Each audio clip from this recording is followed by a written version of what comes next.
Yeah, the Chicago Bulls have lost 5 in a row, Tim. They are struggling big time. Here's their star guard, Jimmy Butler, after Sunday's 100-80 road loss in Boston.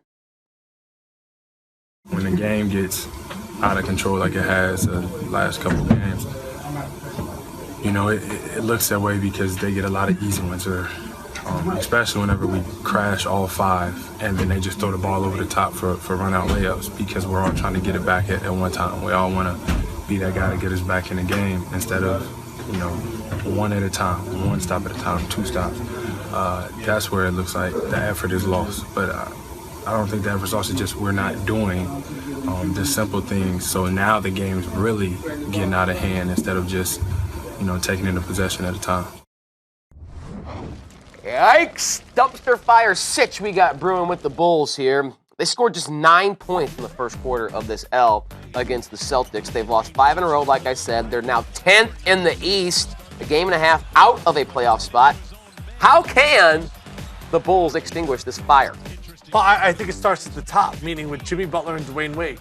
Dwayne Wade has missed a bunch of games during this streak where they're now playing inspired basketball. Jimmy Butler and the riff with Fred Hoiberg, I just don't think they have great leadership from the player standpoint. Even though Dwayne Wade's one of the greatest shooting guards of all time, he's still new to this team. So all those young guys that they have on their roster, whether it's Grant or Valentine, they all look up to Jimmy Butler. I'm not sure he's the best leader for this squad. I just wonder right now, Tyler, if they had to do it all over again, would they have traded him? And that's why I think the Celtics were motivated in this game, because those guys, the Jay Crowders of the world, the Marcus Smarts of the world, other guys that like those guys as teammates, they're going to go out there and show that we don't need Jimmy Butler.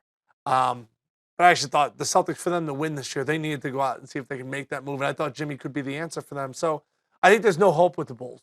6 of the next 7 games are brutal. They're all against playoff teams, all against teams that are real contenders in their respective conferences. And this is my fear now that these guys just put it on neutral and just kind of ride out the rest of the year. Do the Bulls really want to make the playoffs? Is getting an 8 seed mean that much to them? I'll tell you this, means a lot to the Bucks, means a lot to the Heat, means a lot to the Pistons. Like, they need to show their fans and their fan bases that they're going in the right direction. We got a young team. We're fun to watch. We're making the playoffs. The Bulls, these guys, do they want to slide in the 8 spot? They don't really want to. And the lack of urgency today was alarming. It scored 26 points in the first half. That's ugly. It's been ugly. 5 L's in a row now, including the one today to the Celtics. They're out of the playoff spot. Yes or no? The Chicago Bulls will be playing playoff basketball in a month. You know this answer. I know what you're going to say. You're going to say no.